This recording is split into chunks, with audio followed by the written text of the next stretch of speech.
History remembers the headlines. We find the bylines. This is the Unsung. April 15th, 1912. The RMS Titanic, the unsinkable ship, slips beneath the icy waves of the North Atlantic. Among the shivering survivors is Margaret Brown, who the press would soon crown the Unsinkable Molly Brown. History remembers her as a spirited, larger-than-life socialite who famously seized or in Lifeboat 6, passed around whiskey to boost morale, and became a beloved folk hero of Gilded Age pluck.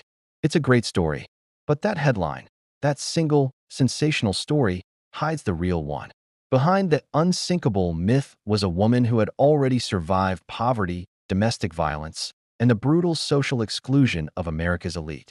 She wasn't just a survivor, she was a warrior, a self-made millionaire, a suffragist, a fierce labor advocate, and a tireless reformer. So how did one of America's most fearless progressive activists get erased from history and reduced to a Titanic anecdote? Let's rewind. Margaret Tobin was born in 1867 to poor Irish immigrants in Hannibal, Missouri. Her home wasn't a mansion, it was a small shack near the Mississippi River. The Gilded Age wasn't golden for everyone. For families like the Tobins, it was an era of backbreaking labor and rampant inequality. Margaret witnessed it all firsthand. She left school at just 13 to strip tobacco leaves in a dusty cigar factory to help support her family. This wasn't a choice, it was a necessity. But it was also her first real education in the exploitation of workers, the long hours, the meager pay, the constant threat of poverty. It lit a fire in her that would never go out. At 18, she followed her siblings to the booming mining town of Leadville, Colorado. This wasn't a place for the faint of heart. Leadville was a rough, high-altitude frontier town, a world of miners, saloons, and dreams of striking it rich. Margaret worked in a department store, but she spent her evenings in soup kitchens, listening to the stories of miners' wives. She saw the human cost of the gold rush up close. It was there she met James Joseph Brown, or JJ, a self-educated and ambitious mining engineer. Margaret famously said she intended to marry a rich man, but she fell in love with JJ, who was far from wealthy at the time. They married, and for years, they struggled. Then, everything changed. JJ, through his engineering smarts, figured out how to extract a massive seam of gold from the Little Johnny mine. Overnight, the Browns became millionaires. Now, for many, this is where the story would become one of lavish parties and European tours. And Molly Brown certainly enjoyed her wealth. But she never forgot where she came from. Instead of simply settling into high society, she saw her fortune as a tool, a weapon for justice. She moved to Denver and tried to break into the city's high society, the so-called Sacred 36 families who ran the town. But they slammed the door in her face. They saw her as new money, unrefined, and from the wrong side of the tracks. They mocked her straightforward, unpretentious manner. But Molly didn't retreat. If they wouldn't let her in, she would build her own world, one dedicated to changing the system that had excluded her and so many others. And this is where her real legacy begins. Her activism was relentless and spanned decades. First, labor rights. In 1914, one of the darkest chapters in American labor history unfolded, the Ludlow Massacre. Striking coal miners and their families, who had been evicted from company housing, were living in a tent colony. The Colorado National Guard, hired by the Rockefeller-owned mining company, attacked the camp, setting it on fire. 2 women and 11 children hiding in a pit suffocated to death. The nation was horrified. Molly Brown didn't just write a check. She traveled to the Ludlow site, walking through the charred ruins of the camp. She used her wealth to fund relief efforts for the traumatized families. But more importantly, she used her voice. She publicly and fiercely denounced John D. Rockefeller Jr., demanding corporate accountability and justice for the miners. She leveraged her social standing to lobby for state investigations, refusing to let the powerful forget what they had done. Then there was women's suffrage. Molly knew that true power lay in the ballot box. She was a passionate suffragist, working alongside national leaders like Alva Belmont. But she didn't just march. In 1914, 6 years before the 19th Amendment gave women the right to vote, Molly Brown ran for the U.S. Senate. It was a bold, radical move designed to shine a glaring spotlight on political inequality. She knew she couldn't win, but that wasn't the point. The point was to make noise, to demand a seat at the table.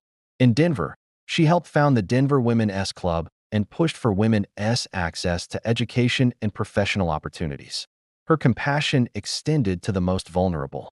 Seeing children caught in the brutal justice system of the time, she co-founded the Denver Juvenile Court, one of the very first in the nation. This revolutionary idea promoted rehabilitation over punishment for young offenders. She also championed child labor laws and advocated for public libraries, believing education was the ultimate tool for liberation. And yes, then came the Titanic. Her heroism that night was real. She did help row lifeboats 6 to safety. But what she did next is what truly defines her. Back on dry land, she didn't just give interviews and go home. She immediately organized the Survivors Committee. She used her fluency in several languages to help immigrant survivors navigate the chaos. She raised hundreds of thousands of dollars for destitute third-class passengers who had lost everything. And she wasn't done. She went to Washington and personally testified in the congressional inquiry, grilling the White Star Line's managing director about the lack of lifeboats and the company's safety failures. She fought for them, just as she had fought for minors and women and children.